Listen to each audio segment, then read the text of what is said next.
Yeah. Yes, we can.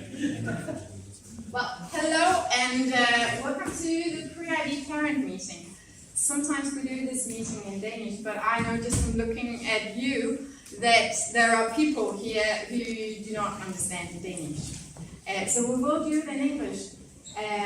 But you didn't choose international education, your kids did. So it's perfectly okay to ask questions in Danish. We might actually also be able to cover some other languages if that's the case. And do feel free also to stop us when we give this presentation. My name is Karen, as the students call me. I'm head of the IB department, but I'm also the students. Student counselor. I will be teaching F2 English as well. So the students will meet me very, very often, and I'm also the contact person that you can contact if there's anything concerning your kids that you think I need to know that is important that the school knows. With me today I have Ivan. I think you would like to introduce yourself. Hi, my name is Ivan. I'm parent deputy. I'm in charge of exams and attendance. I also teach, but I teach primarily in IB and not in pre-IB, but you probably will hear my name from time to time. I'm also here to introduce a wonderful system of lecture to you, but that comes later. And I have actually three, I don't know where Marco went, very important people here as well, because we may know something about school, but they are the experts, because they are expert students, and they've been with your kids all day. I have Sophie, and I have Nasia, and I have Marco. They all went to pre-IB last year. They have very different backgrounds, and maybe you could just say a little bit about who you are, where you come from. Hi, I'm Marco. I'm half Danish, half Croatian. I play American football. I'm Sophie. I'm fully Danish. And I'm Nasia from Afghanistan. And that's nothing else. Yeah, but in a way they represent very much the diversity of the school that I'll come back to in a little while. I'm going to run you through loads of information right now because I'm trying to condense everything that we're going to tell your kids over a week or 1.5 weeks. Tell that to you in an hour. So I apologize for that, for filling up too much information. A lot of this is also available on the school's webpage, in the folders and policies that we sent to you with the welcome letter, etc. But again, you can always contact me and ask questions if there are things you don't think is clear from today, or that you simply forgotten. Yeah. But welcome to this international school. International is a word that is very important. Now you saw just background that these guys come with. Right here we have our collection of flags. We have and the slush ice. IB students get slush ice in the morning. That's a special IB tradition that we get the slush ice and no one else gets the slush ice. Thank you, Marco. But we have 75 flags here.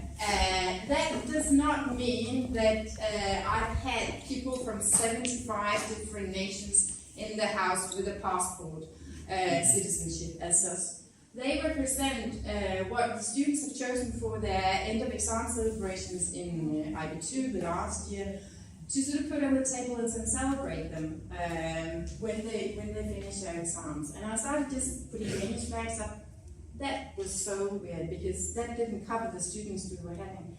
Then next year I found out I could order these flags, and I said, well, you can have 2 flags. That system didn't work either because you might be a Danish citizen or dual citizenship with British, but you've actually lived in Dubai and Singapore, so what to choose? So they can pick and choose any flag, and that's how we ended up with so many flags.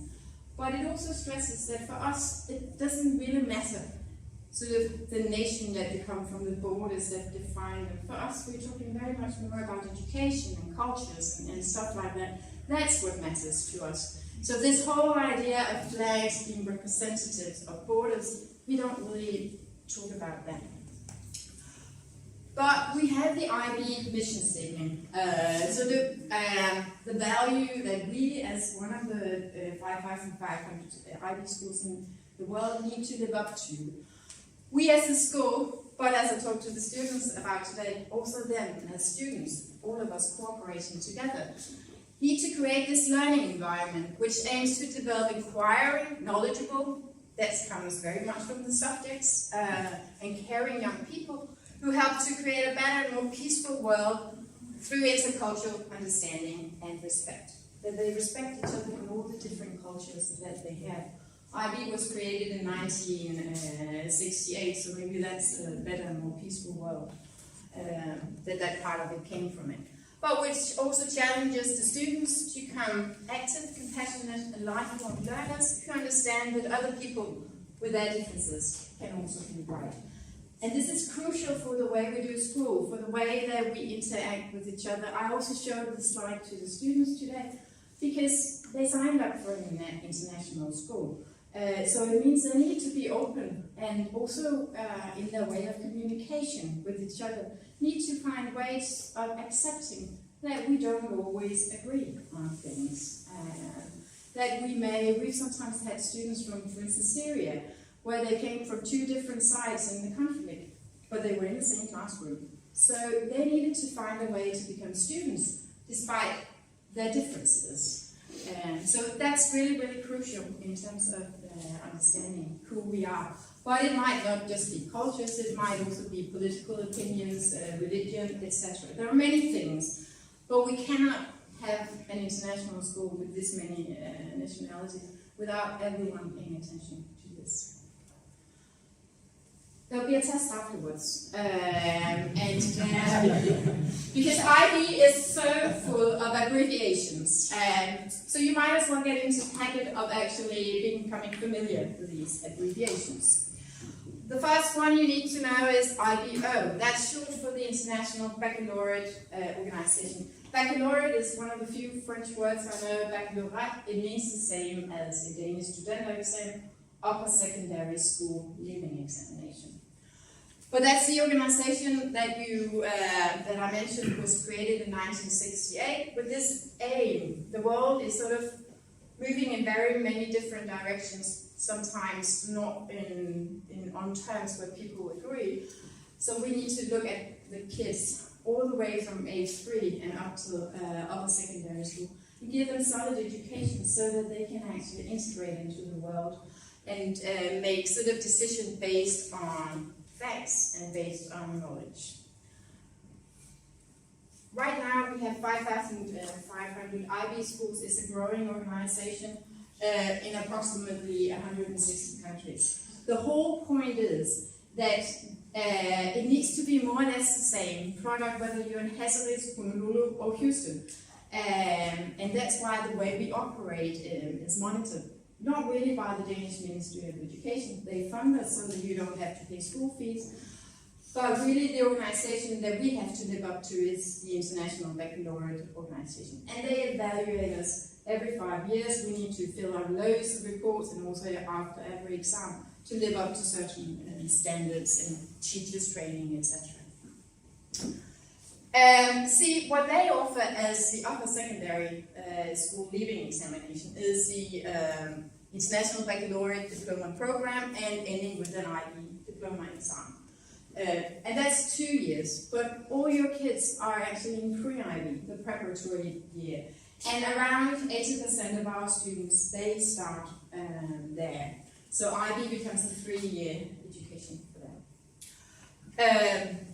When they have the IB diploma exam, it's recognized for further education both in Denmark and abroad. So it's really a valuable sort of international paper, but also a valuable paper in Denmark. Equivalents Danish, STX, KTX, and KKX in terms of admission to university. And I might also say right now that if you read sort of articles about IB and this IB students getting discriminated against, then they are probably from before 2018, because we had a different way of looking at the IB exams that we actually now think is quite fair in terms of the treatment of Danish universities. Yeah, just a short recap of what they signed up for 3 years in IB, starting with the IB Foundation course, preparatory course. That's 1 year, and then after that we have 2 IB years. Sometimes we draw them as one because in fact it's 18 months where they work on the same thing. They do not have new subjects in the 3rd year, like those of you who know the Danish system, where they have different subjects in different year groups. They start with the same subject on the first day here in IB1, and that's also the subjects they do for exam. These are the exams that, or the subjects that they choose, and with also some core requirements. Theory of knowledge, extended essay, a long written assignment that they write between IB1 and IB2, the 2 IB years. They have the creativity activities service, so there's some extracurricular activities, voluntary activities that they need to do voluntarily, but if they don't do them, they don't pass IB. But all of this we're going to come back to in January. We have a parent meeting in January, and also we have loads of information passing on to your kids about how to choose the right subjects. I'll be talking to each of them individually as a student counselor, but also one who knows quite a bit about university admission, so that when they choose the subjects, we will know what they need to choose, because university admission is of course about grades, but it's also about getting the right levels in the right subjects. So we'll talk about that, and also the sort of the plan B if they don't know what they want to do after IB, which many of them don't at this moment. So that whole thing is something that comes back in January also when we know the students much better. Pre-IB is what is happening right now. Pre-IB is divided into 2, just like the Danish STX is. We have the foundation course, and that's why they right now are called F1 and F2, starting today and lasting until November 4th. And in that period is sort of introduction to subjects, etc. Then the IB course, pre-IB course starts, and then they become P1 and P2. That's for technical reasons. That lasts from November 7th and until June the 23rd. And then after that, that's when the IB diploma program starts. The subjects that they have in pre-IB are the following subjects here. They will have general science, introduction to the sciences. And that also means that those who did not sign up for physics, they will have physics in this period, because they can actually get to know that subject and will, if they find physics interesting from what they see here, be able to choose it in the IB diploma program. We have a subject choice for the sciences coming up in October. But again, I'll sort of lead them through it and talk to them about it. They also, general science is completed with an oral exam right after the autumn break. Then they have general linguistics, which is a subject that also lasts just for the foundation course, having a written exam in October as well.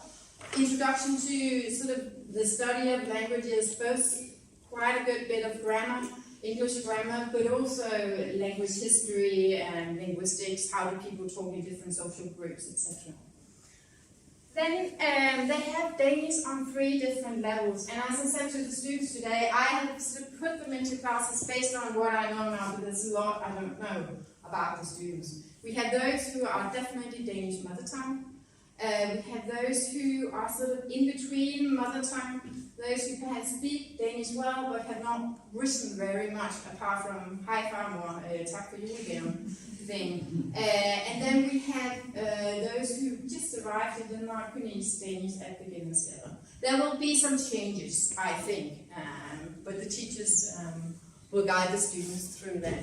Then everyone has English. History starts after Christmas. They have social science, they have mathematics. Mathematics classes will be divided later on this semester. We're in the pre-IB course and foundation course.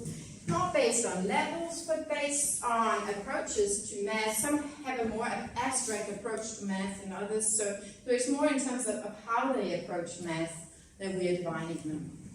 Everyone has chemistry.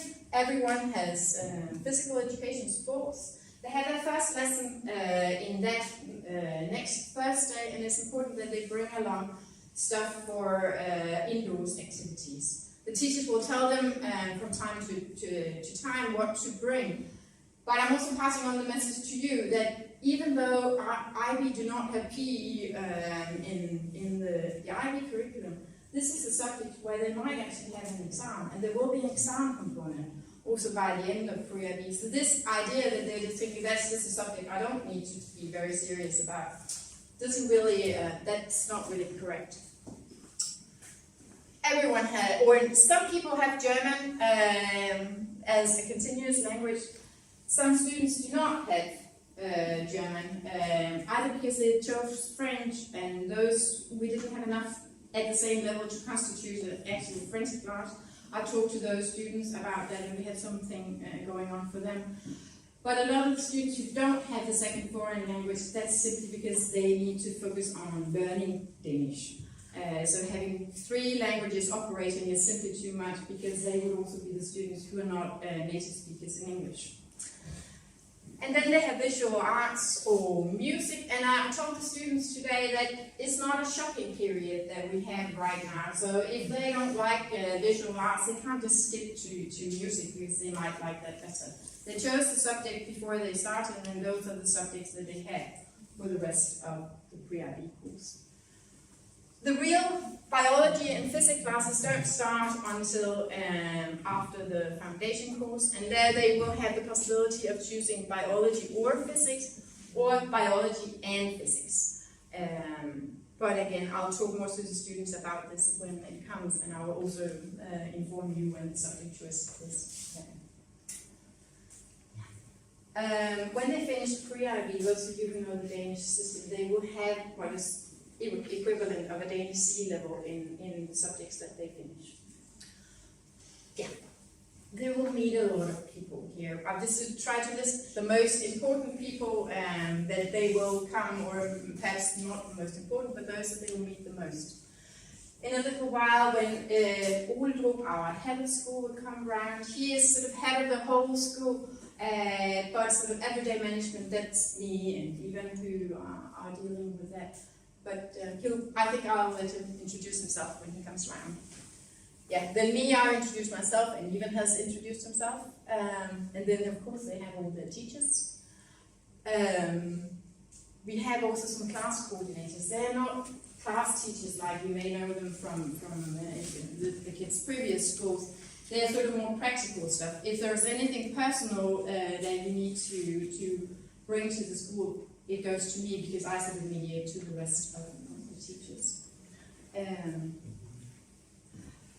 The front office, we have Anna and Bente, our secretaries. Those who will turn 18 and can apply for the Danish funding system, SU, student support, can talk to Bente. And if you as parents have any questions, you can also always call the school and ask Bente about it. She's sort of the school expert on that.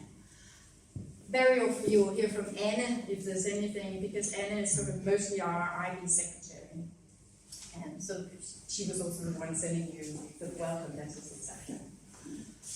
We have a librarian, Mette, who's very much involved in IB education. And we have the IT technicians, Thomas and Morten.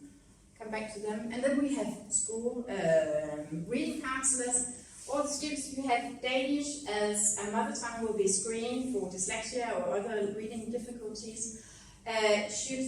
We can't screen those who have English as a second language, because the screening won't really show anything.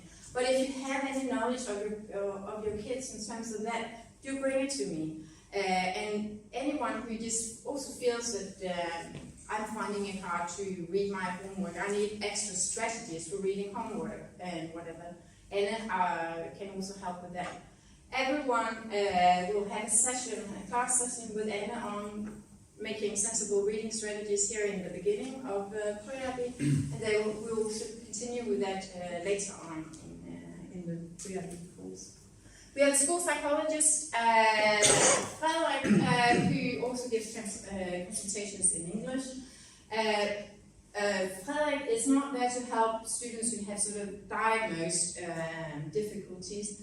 more sort of to help them through personal things going on related to school, making things work at school. If you feel that your kid needs to talk to you, then the first contact again goes through me about that. And then they'll meet those external educators. We bring them in for assemblies for all IBs, for assemblies for all school. We have the first thing here in November where we have a British actor, Kieran Jones, who comes and will do some Shakespeare workshop with the pre-IBs. We have a former IB student from an external educator organization, Laterna, who will give them tips on how to become an efficient IB student. They always send those who got the most grades, so they listen very carefully. And then of course we had the cleaning staff. We talked to the kids today about how part of this making a good school is actually cleaning up after themselves. I didn't say this thing about your mum isn't here, but really that was my point, that to give them a proper working environment, they need to clean up. Yeah, students, will you say a little bit about what you have planned for what you did today? So we started off with a name game when we first brought the kids in, and it was very quiet to start off with. That's how it was. Very quiet. Yeah, I was questioning whether I had walked into a school or a library, but either way, as the day progressed, we did a couple more icebreakers as well as a tour around the school, split up in different groups, and they slowly started speaking more and more, and by the end of the day, I would say there was quite a lot of conversations going around. So I think quite a lot of noise actually. it will be a good year for them. Yeah. And what have you planned for the days to come, Sophie? We have a lot of intro games and get to know each other games. We have classes on Thursday next week. Wednesday next week, where we are gonna do some games and just so they get to know each other. Ease their way into school, basically. Yeah. Help them get to know each other. Because there's a lot of them, 59 I think, right? Yeah. So it's quite a lot of people, new people to meet. But yeah, we're here to help with school issues. Well, not really issues, but if they need help with, I don't know, how to hand in homework or how does the printer work, simple problems like that, we're here to help them. And I think we've just planned on, more icebreakers as well as for some activities for the trip, which we haven't yet planned, but we will. Work in progress. Yes. But they play a very important role because it is easier to go and ask them, and they will of course be wearing their t-shirts all week so that they can actually see them, and if they don't remember who they are. The events that we have planned is that there are something going on, social activities that the tutors are in charge of, or other sort of more factual events, introduction to different things. They had the photo taken today for the student card. That student card, they need to get into the school parties, but there are some discounts that they can get for that and museums, etc. So they got one, or will get tomorrow. Tomorrow morning they also have some activities, cultural thing, where they're making some drawings about first what is particular about coming from Croatia and Afghanistan and Denmark, and then they draw a little thing, but the whole thing isn't, so those are the differences, but what do you share? That's the main thing, that's what we're interested in, so that's what we want them to talk about. This is important because they have the introduction to lecture. In a little while you'll be the experts when even introduce it to you. But right now they can't see their schedule or anything because they only got it in paper form. They'll get that tomorrow, and it's important they bring a laptop. Remember, they are required to bring a laptop every day to school. The teachers decide whether they can use them in class, but they are required to bring it. And in the welcome material that I sent to you, there's also some downloads that they need to make before this event, to make the whole thing smooth. So go and ask them tonight when you see them, did you do your downloads? I'll talk to them again on Thursday about sort of how we do school here.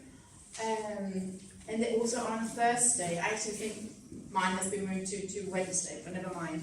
On Thursday, they have IB Choir, one of our traditions here that, Sophie, you explained it earlier today. Do it again. So it's basically where we do a lot of exercises to get to know each other, open up. You have to be, it can be quite awkward in the beginning. You have to like sing and clap and do rhythms and dance, but it's really fun in the end. And I feel like it's a good opportunity for the kids to get to open up. And they will do it with IB1 because the story is also that in IB1 we are starting 61 students. Around 20 of those are also new to the school, so they also need to be integrated because there were some people from pre-IB last year and then the new ones added to it. And then we will, after that, have the lunch assembly. So IB2 and all the teachers will be actually listening to the choir performance. Yeah, we talked about PE next Thursday. That's actually been changed also. That's happening on Friday. They have Hockey. That's one of those events where we do things with the Danish department also.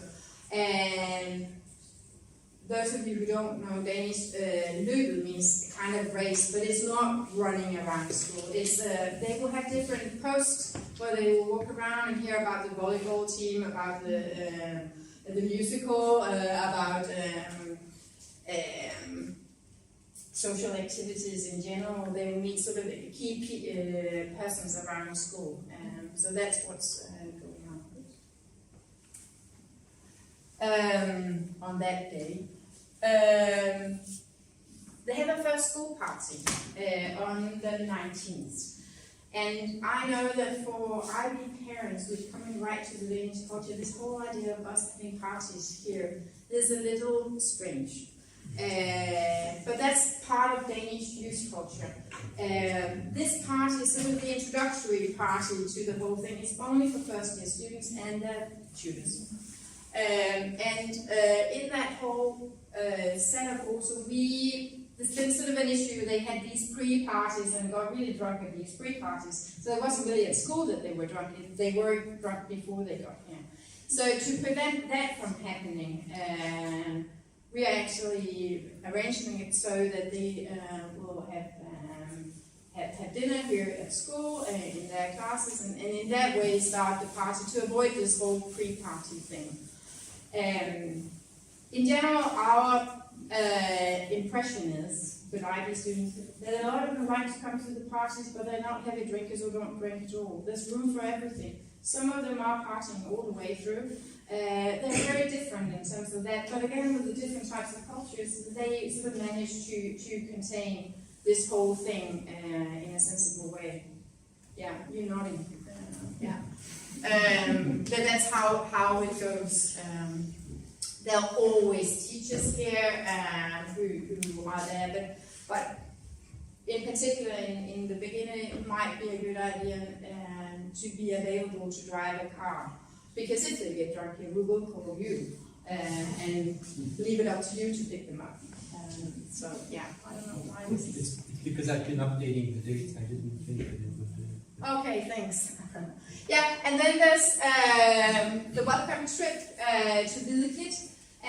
In the welcome letter, it also says how you buy the ticket for that. That's a mandatory trip because it's important that everyone participates in this to get to know each other also in a somewhat different way. Part of that is the TOK challenge, and I don't have the slide here, but even will you say a little bit about what that is? It's a tradition that we have where the 3 year groups can get to know each other across the year groups. So they're put in a team with first, second, and third year students, and they have to solve a puzzle and challenge each other and gain enough points to win the whole challenge. So this is kind of an activity that happens when we go on our trip. And usually it's a lot of fun, and IB2 tutors develop a concept for each year that sometimes involves us being dressed up in a silly way. I have very many times had to dress up as an evil queen. Actually, I've also been dressed up as an evil queen. So. And we don't get to decide that ourselves. Yeah. But you'll see lots and lots of fun pictures. But for now, it's kind of under wraps. But on the 19th, it will all be revealed. Yeah.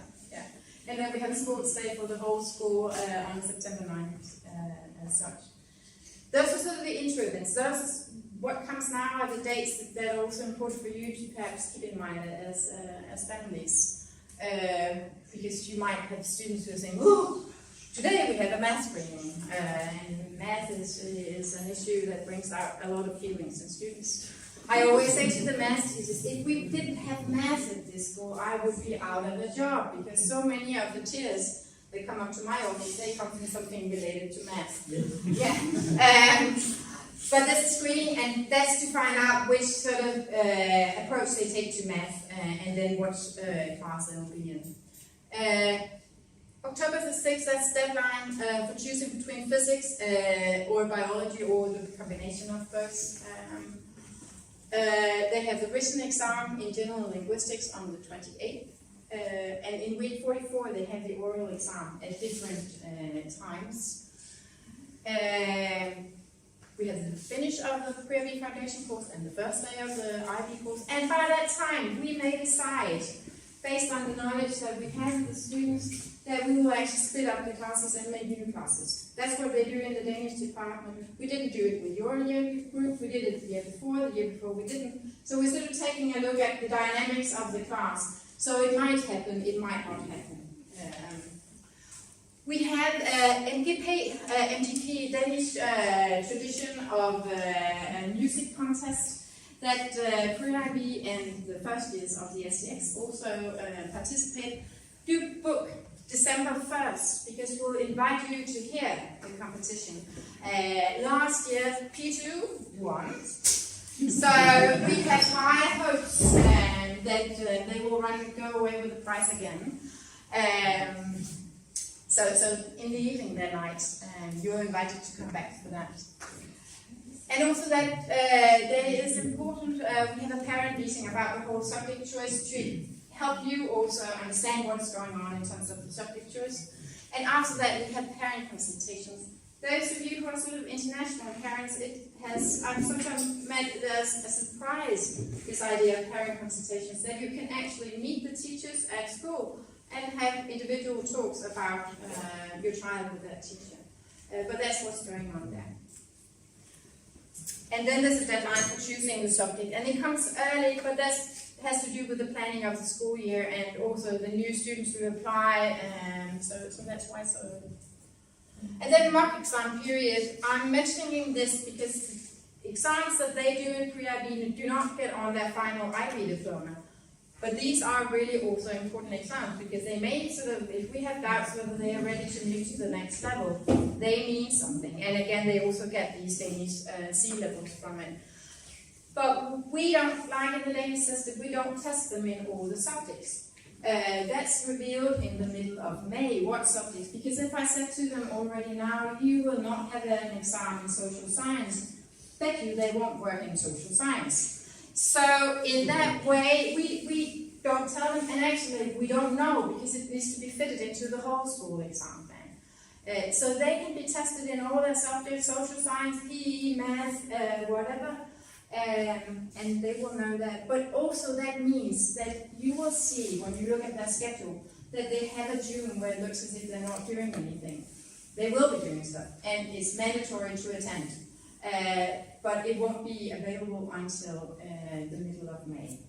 So yeah, just have that in mind. These are your kids. That's the IB learner profile. The idea of seeing them, that they have all these attributes, all these qualities in them. They are to be communicators both with each other, but also in their assignments, etc. They are to be thinkers and inquirers, ask questions about the whole thing that they are taught in school. Open-minded, not just towards each other, but also to to different approaches to the world that they will be presented with in their classes, history for instance. Math teachers say they need to be risk takers in math because some of them will have an idea that I'm not really good at math. They need to take the risk and jump into it and try it. Principled means, of course, that they can't cheat in their assignments. We will be talking a lot to them about how to credit sources that they use in an academic way. We also work with an external educator from Aalborg University, whom they will meet later on. But the whole point is, as lifelong learners, they need to know how to work in an academic way with assignments. And they don't know that yet. So that's one of the places where we say, new game, new rules. This might apply to folkeskole or wherever you came from, but now we're in a new game. We have new rules. So it's what we say that counts. And we'll be saying that about many different things. They will hate me in the end for saying new game, new rules.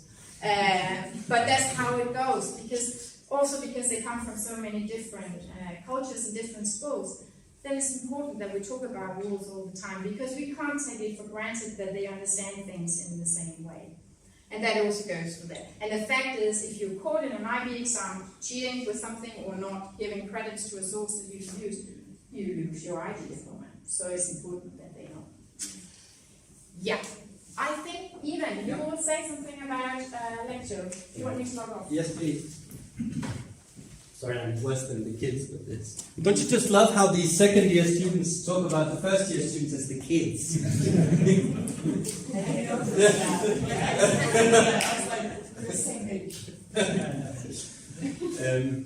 All right, so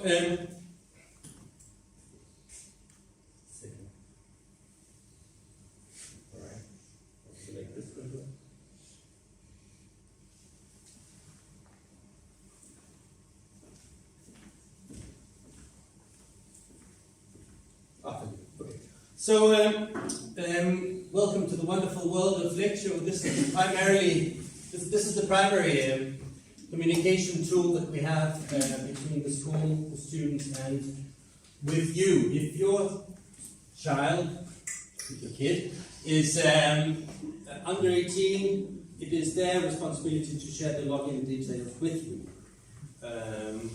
But if they're over 18, they're actually not obliged in any way to share the login details with you because of privacy. But you can make some agreement privately, whatever. So I need to show you the key features of this system, and it's the most important thing to know about this is the fact that we do not send endless messages like they do in other school systems at a lower level to you parents to inform you. It's actually up to you to search out and seek this information, because all of this is made available through Lecture. We only, and perhaps I can only send an email to you if I'm concerned about something regarding absence or something like that. But generally all communication happens through this system. So we've invented a fictional character here for us called Ibsen. And he is sorry. So He's an IB retake, and the teachers are always saying that why is he this? Yeah, they keep forgetting who this Ibsen is. So. By my, I think he must be 27 now. Right, so this is, once you've logged in, this is what you will need. This is the front page of Lecture. And let me show you some of the key features. So the first thing you want to know is, what are the kids actually doing? So you click, unfortunately there is no English version, there's only the Danish one. But I guess schema, this should be pretty straightforward. You click on this, and this is how you can see the weekly schedule. And the way that this color coding works is that the blue lessons are the normal ones, and the green ones is where there's been changes, and then if they're red, that means they're cancelled. This is a good way of making sure that your kids are actually telling you the truth about what is happening in school. Right? If they say my lessons are cancelled tomorrow, this is one way of checking whether that's correct. Of course, parenting is based on trust, but you know.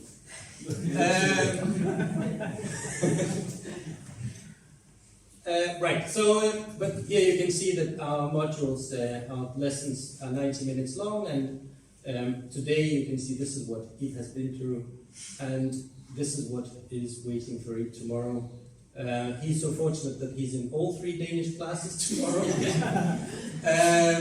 But there is another feature. When you put the cursor over it, you can see who the teacher is, where they are, but most importantly, what lessons, what they have to do to prepare for the lessons, what homework is. And by clicking on these modules, you can get even more information. As you can see, there's some really detailed homework already. So that's a good way also of checking, you know, if you want to have a conversation with your kids about what they're doing in school.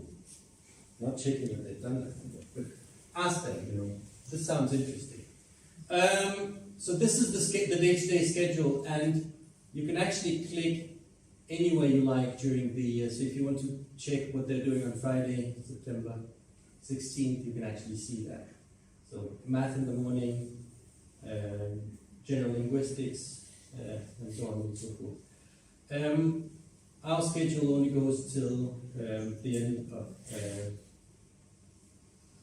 one year. So, but you know, if you want to know what is happening, that's a good way of kind of checking that. Another important feature is assignments. They haven't got that many assignments yet, but this is also a good way of kind of seeing what written work they have in store for them. A little later, this is where you can see their grades, Karakter. Again, I mean, if you have any questions regarding this, ask your kids because they will know, right? Yes. Thank you. All right, yeah, so these are like the 3 main features. So, schedule, written assignments, and grades. Now, this feature is really interesting because this is where you can see what classes your kids have missed. Father means absent.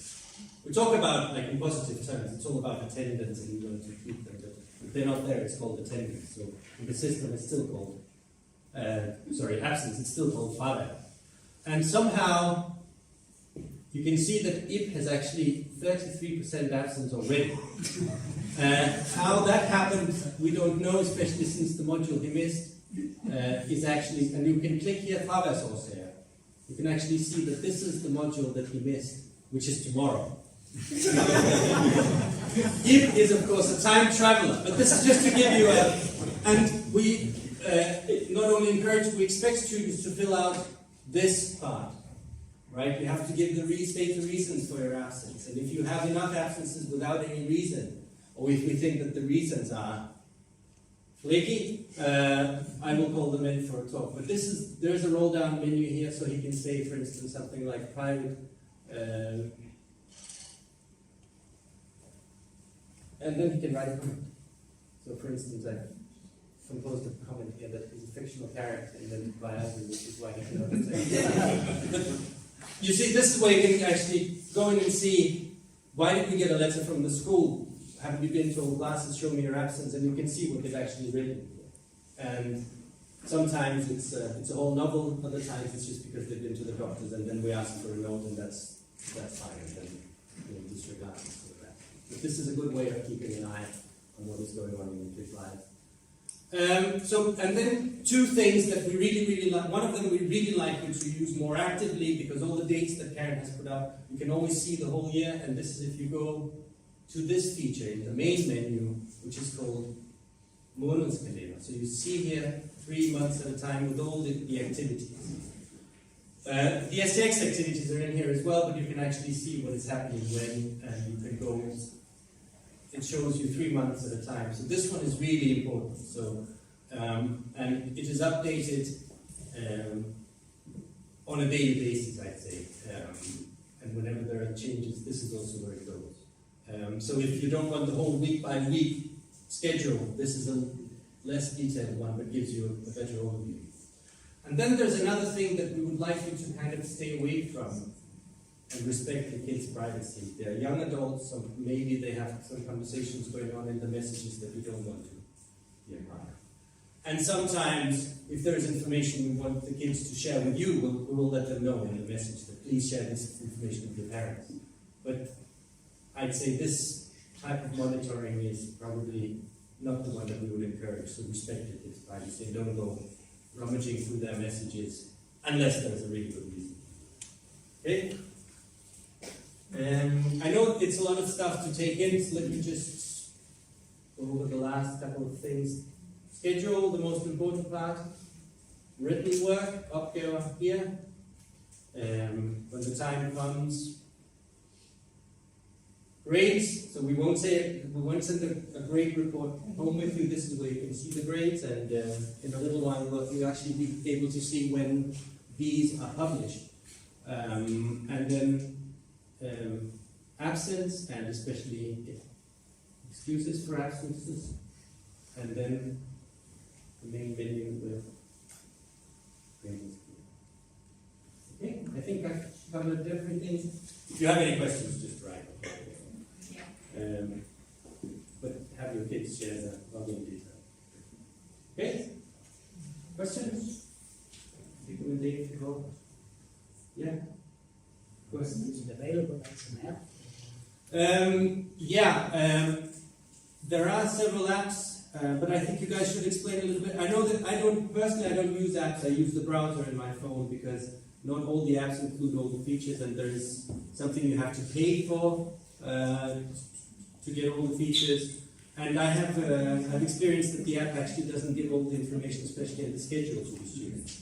So we kind of discourage students from using it. It might be different for you as parents because you don't need all the detailed information, but we strongly discourage the students from using it. Also because the firm that makes Lecture, they didn't make these apps. So they're also sort of passing on their information to sort of a third party that isn't. This is a secure system. The apps are not. They're not secure. But there will also be things that they'll be missing out on. So we strongly discourage it. we don't forbid it, but we kind of say it's an unreliable system when it goes into the app. But they can always go through a browser on their phone. Yeah, well, I feel like the schedule part of it is pretty consistent. Yeah. For example, I use it for my schedule. There's two apps, one called Lecture Plus and one called Mitt Lecture. They don't have a lot of information in them. They're very buggy, but the schedule part is very easy to use and quick. So when I'm just checking my schedule to see which class or which room the class is in, I check it on the app, and if I check my messages, I check on the website. Except when people put appointments in at the same spot as you have class, then it doesn't work. Then they cancel the appointments, then I come and hunt you down. Yeah, it's a little unreliable, but sometimes, like 80% of the time it works 100% of the time. All right. I'm just going to say a little bit about values and policies. You will all send this little folder with the intro letter in a PDF file. If you want paper versions of it, they are over there. We have policies relating to academic integrity, the whole thing about academic honesty and assignments. We have a policy regarding language policy, which we very, very strongly emphasize.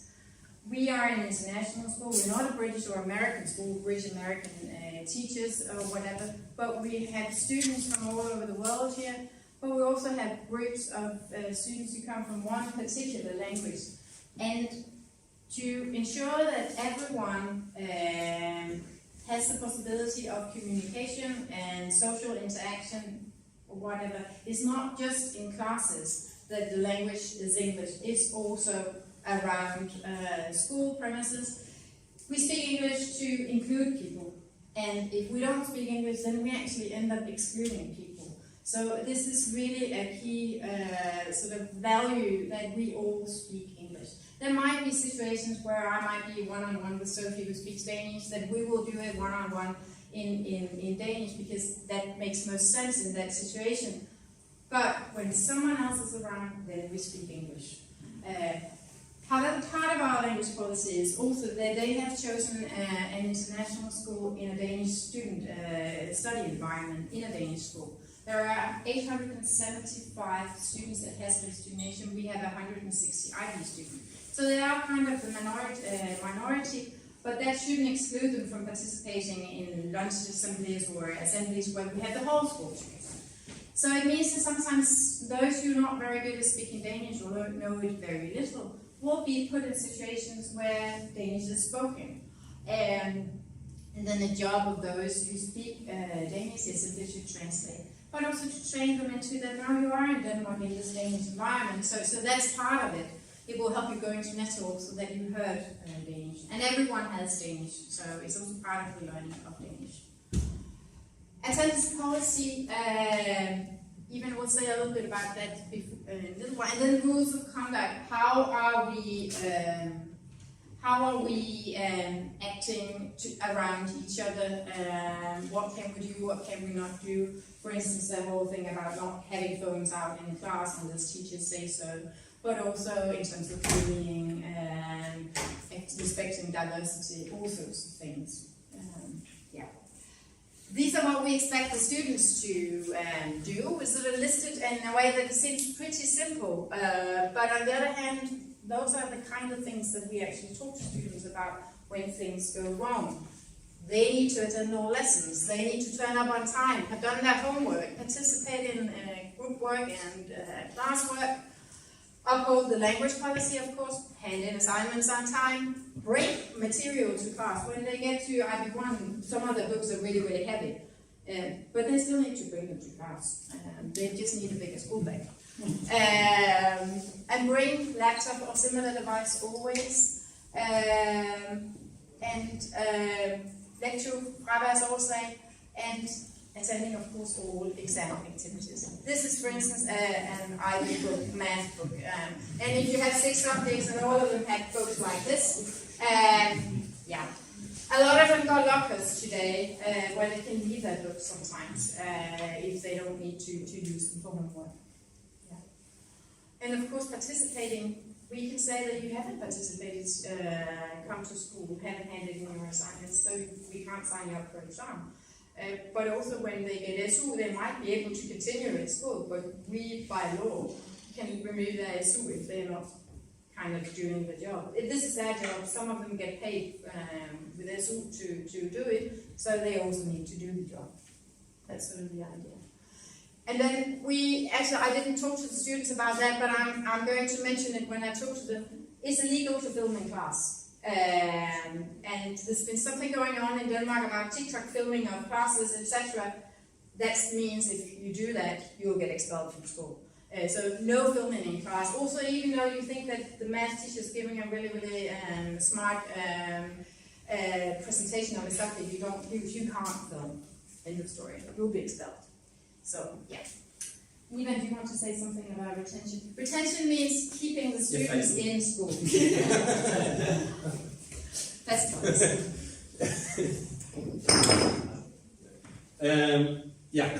Retention is centered on the student, but it involves the classroom, of course, friends, parents, and things like that, which means that retention is our intention to keep the students here at the school. We know that there are a lot of things going on, and you should also be part of this conversation. So please try to keep pressing the button. But when a little more is needed, then we actually monitor the attendance of the kids. And what I do is I look at the statistics. I look over a period of 3 to 5 weeks how they're doing, how many classes they're missing, and if I deem it necessary, I call them in for consultation and talk about what is going on. Why do you have so much absence, or why are you missing math classes, for instance? And then Karen is the one who's the student counselor who talks with the students about their well-being and gives them support. And if really necessary, then it ends up with helping them with whatever counseling they need outside of school or with our school psychologist. So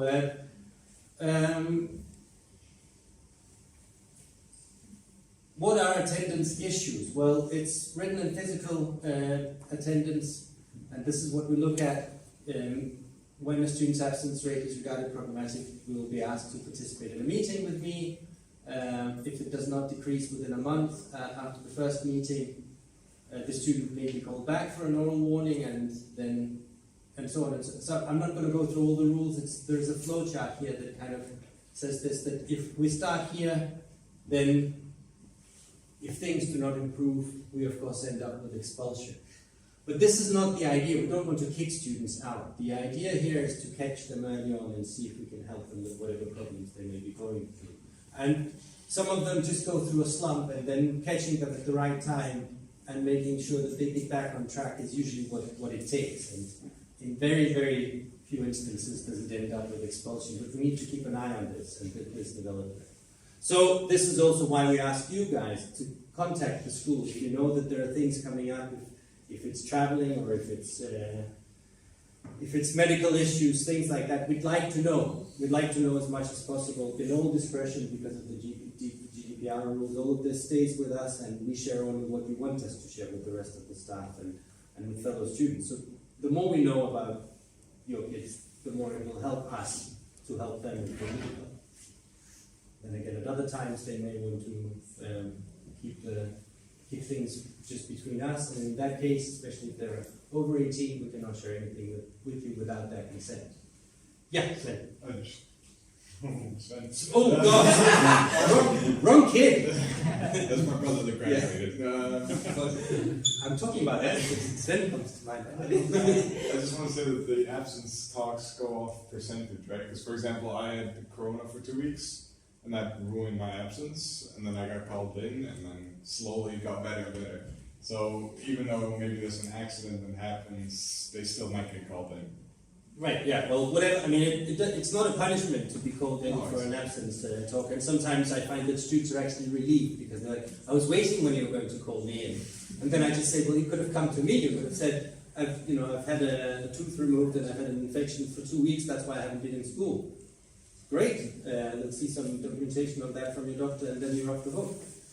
So it's also up to the students. We encourage them to come talk to us. But there's a bit of a apprehension here that they don't want to come up and talk about absence. But usually we welcome every piece of information you can get. But what you might want to notice is that in upper secondary school, not just in IB, but in general in Denmark, all absences count. So whether it's school holiday or illness or whatever, they count into the statistics. So that's also why it's important to keep us informed. And now you're thinking, we told you couldn't use messages. So how do you contact us? You do that by writing to the IB email. My card is over there, so you can also take one of those, but that's also the one you find. So that information will get to me. You don't have to write to me every time your kid is sick for 1 or 2 days or whatever. It's just longer periods of time. But it's also a question of now that sort of you're letting them go, both in terms of well-being and schoolwork and whatever. When my youngest kid started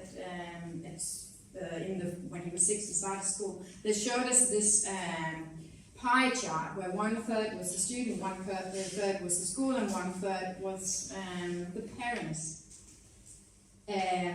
Your piece of the pie is getting smaller and smaller.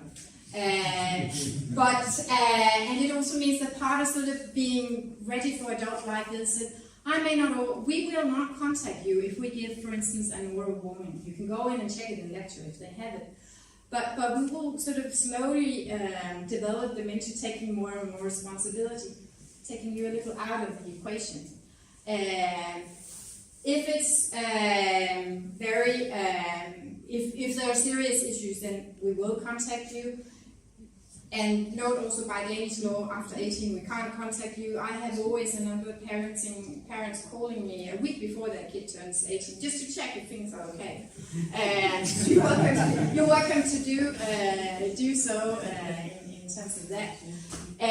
But also, even though you are getting sort of your slice of the pie is getting smaller, a lot of the talks I have around with students somehow end up being about parents. So don't underestimate your role. It means so much that you come here, that you ask them questions about their everyday school life. You may just, particularly if you have kids, get a yes or no. Was it a good day? Yes.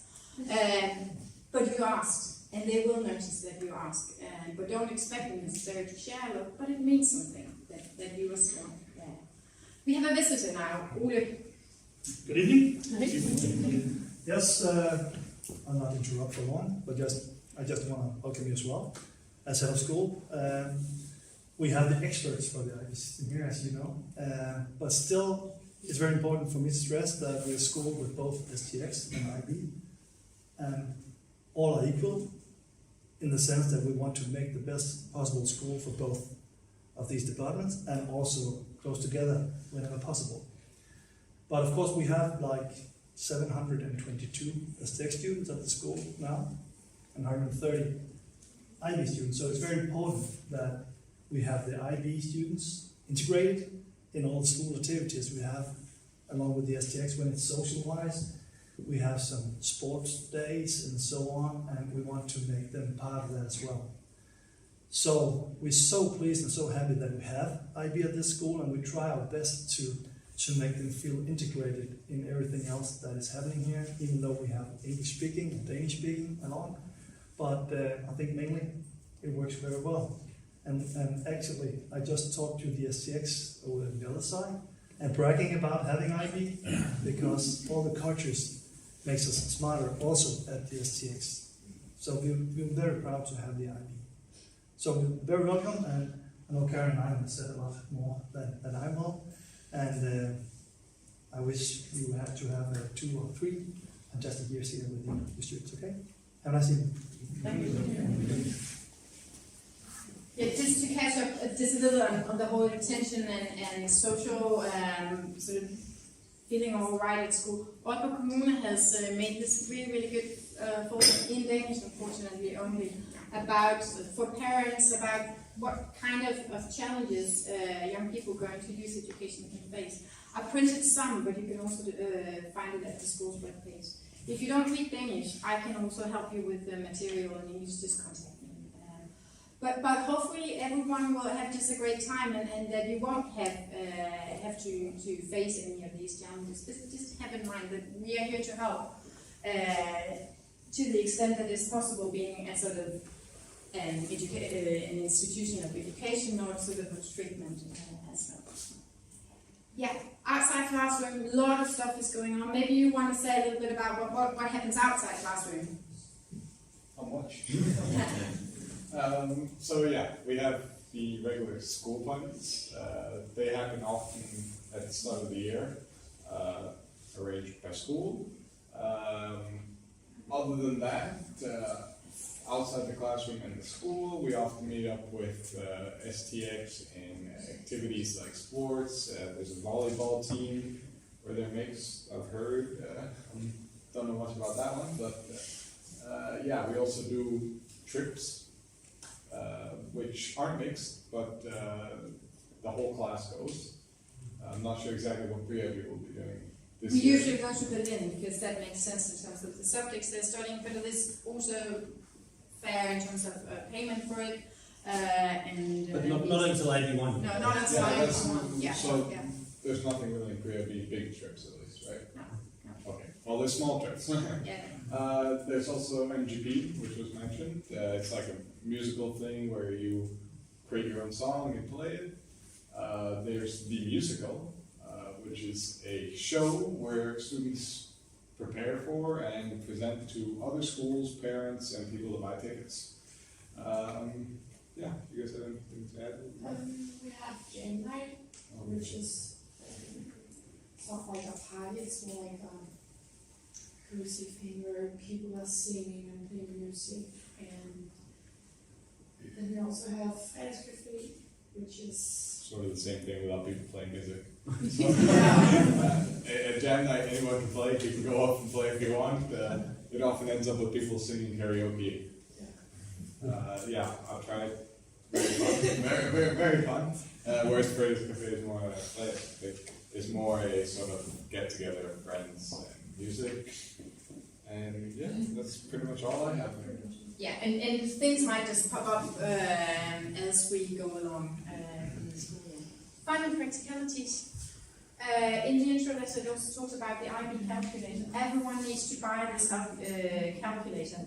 It's an IB requirement that you have this calculator for the IB exams. They can't use anything else, so if they don't have it, they can't bring a calculator. It takes time to get used to this calculator, so it's important that they get it in pre-IB. You can buy. We've actually made an arrangement so that they can buy it a little cheaper here from school. For it costs 924 pounds. I also know that if you Google it or go to Google Gratis or whatever, you might be able to find someone who will sell you one that they've already used.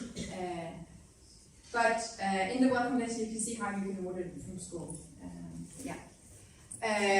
We talked about that. Sometimes they may have what is called unattended work, not in the beginning of pre-IB, but it's because what the classes, what the teachers do is so specialized, so we can't just put in a substitute teacher, for instance, I know. But I might say teaching can happen, learning can happen. So I might say to them that in this lesson I'm not here, but you need to do this and that job, but there will be a check-in in the end of what happens. Yeah, Margaret, do you want to? So for the calculator part, actually, there was two models, right? The old model and new model. Either way, I have a third-year student that is willing to sell his calculator for 450 crowns at the door. So yeah. Cheap calculator, I have one. Yeah, okay. Someone would like one. Very nice. So first come, first serve. Yeah, first come, first serve. It's used 3 years by a third-year student, Christian, no one knows it. He graduated last year and he's selling his calculator. So someone would want one. Nice to know. Just come there. Back to unattended work. Yes. So you might be wondering why is the teaching here. We have what we call årsnorm, an annual amount of hours that we as school management need to secure that they have.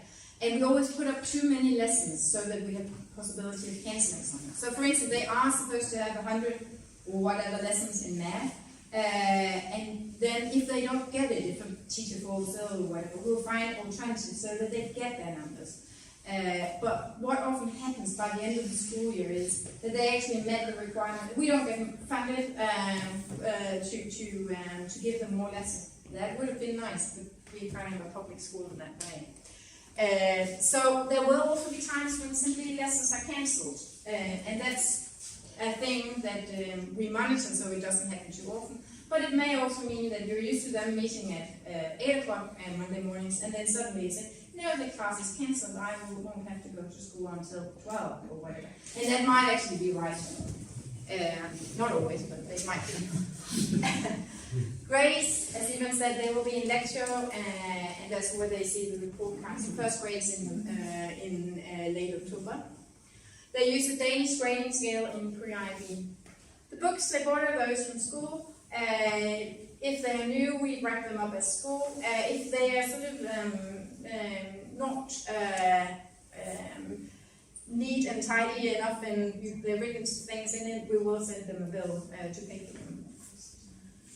Smoking and alcohol, smoking not allowed, and we talked about the alcohol thing. But no smoking whatsoever, no snuff whatsoever at school premises, that's Danish law.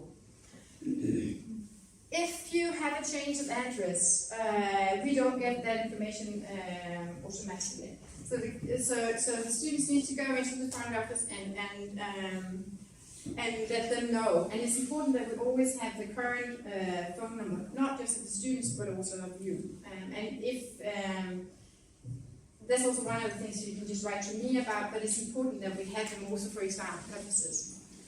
Some students have just moved to Denmark and have not yet had their CPR number. It's really important that as soon as the CPR number comes, that we get that as well. Data protection, they today or will tomorrow fill in a paper that gives a school permission, for instance, to take photos of them or not take photos.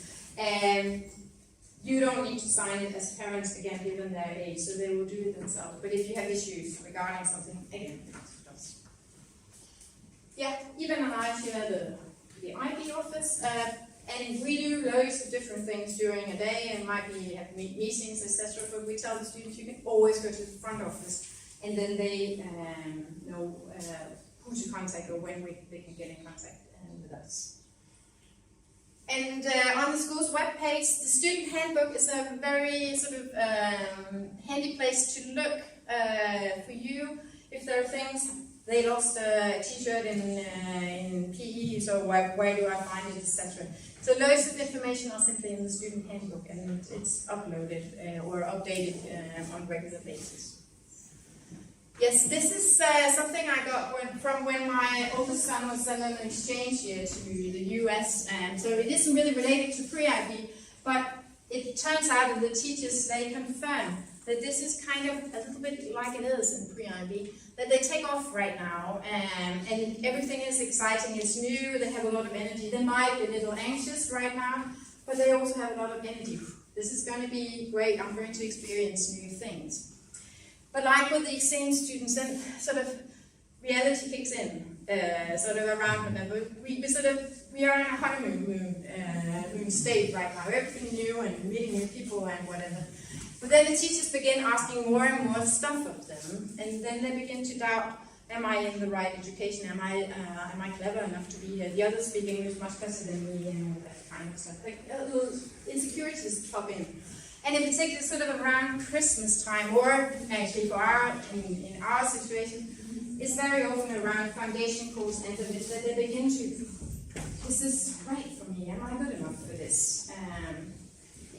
Our experience from having done this as a school for many, many years is that that's when they need to hold on. Talk to us, talk to teachers, talk to you. Very, very rarely have we said to a student that you cannot continue because your English isn't good enough, because they will pick up. And also, when they find homework difficult, if they ask for the help and work on it, then it will begin to happen again. But just have that in mind when you sort of run your kids at home, that it's normal that it's sort of in the middle of all of this, they begin to doubt themselves and have insecurities. They're young, they are adults in many ways, but they also sort of work in progress in terms of identity. And a lot of stuff is going on in terms of identity for them, some of it also relating to being around so many different cultures. So a lot of stuff is going on, but making sort of stay, can you recognize this idea? Yeah, totally. Yeah. I'm glad to hear that. Yeah. Questions of any kind now, Danish or English, that anyone has? Yeah. I have a question about vacations or holidays. Do you have Christmas holidays like now? Yeah. In Denmark, you always have an autumn vacation in week 42 in the middle of October, and always winter break in week 8 here in Northern Germany. But all of these things you can find in the monthly calendar in Denmark. I think we go on Christmas break around the 22nd this year, and don't come back until the 3rd of January. But again, the specific dates, you can find them in lecture. Yes. And we also know, as an international school, sometimes, because you have to go far away for holidays, that they might not always be there, and that you might sometimes need longer times. Of course, all absences count, but let's communicate about it, because we also understand that that's sometimes an issue for some of you. Perhaps we should mention the same thing goes for the June exams as well, because the teaching stops in May, by the end of May, and then June is where they have a lot of exam activities, but they won't be in the schedule until the middle of May. But we will have an idea of what is going to happen. So if you're making summer travel plans and you're in doubt when are they actually off, or can we go to a wedding in that specific time period, just contact us. We'll try to answer. Yeah. Other questions? Yeah. My question is regarding the ticket for the intro trip. Yeah. It says there's no tickets available. Does it? Yes. Okay, I'll go and check that. That's a mistake. But in terms of the ticket, I can actually see who bought the ticket, so you don't need to print the ticket or whatever. I can see, but I'll go and check if anyone's bought a whole lot of tickets or there's a mistake. And I will point that out. Just for the holidays, they're also on the webpage. On the website, there's a calendar section. Yeah. Other questions? Yeah. If it's long a trip to gymnasium, it's possible to get a hostel. Yeah, the bus card or what? Or what did you say? Sorry. If it's long driving trip to gymnasium, Yeah. it's possible to get hostel from the gymnasium. You can sign up for ungdomskort, youth card, bus thing. If you call the school tomorrow, then one of our You're asking, secretaries. I'm sorry, you're asking about a hostel? Yeah. Oh, sorry, I thought you said Accommodation. accommodation. Yes, that's also possible. Okay. Aalborg Kommune has a number of unfurnished student housing facilities. Yeah. If you come up to me by the end of this, I'll give you a card and a paper where to look for it. Okay. In general, the school does not have student housing facilities, so it's something outside school that you can, yes. But about the bus card, that's also something that they can order. And if you have any questions about that, this is a little tricky to how to order it, then call school about that. Yeah, other questions? Maybe the schedule. I just saw on the schedule there's 15 minutes past 3 o'clock. Yeah. There are some activities on certain days. Are they also available from here? No. Sometimes sort of activities are put in after that. If it's not something that they are required to be in, it will be. They will know from it. The activities usually after 3:15 are sort of extracurricular activities, unless they will be given specific notice. But it's just so that everyone can see them. Yeah. Yes. Regarding the attendance, you don't have that rule anymore where you go up to the full pension. There's something in the Danish department. But we have a similar kind of thing, because if they have too much absences, we can simply say we won't sign you up for exam. But the IB exams are structured in a different way than in the Danish department, so that thing doesn't really apply in that technical sense. Yeah. Because they are doing full pencil in IB. Okay. So there is no luck of the draw. Everything from, well, not necessarily in pre-IB, but in IB system, from day one, everything counts towards the exam, and everything will be on the exam potentially. So, no such thing. If they fall ill, are they expected to have an assignment anyway? Again, communication, because if they're home with a high fever and whatever, of course they have to focus on getting well. And also sometimes they come to school with a high fever or something because I don't want absence. Of course they have to stay at home and get well. But in that sense, they communicate with the teachers about getting that postponed as such. But also, since all absences count, then if you fall ill or break a leg, it's really highly problematic that you always skip Monday mornings and Friday afternoons for something else, because it all counts. So it's part of the bigger picture.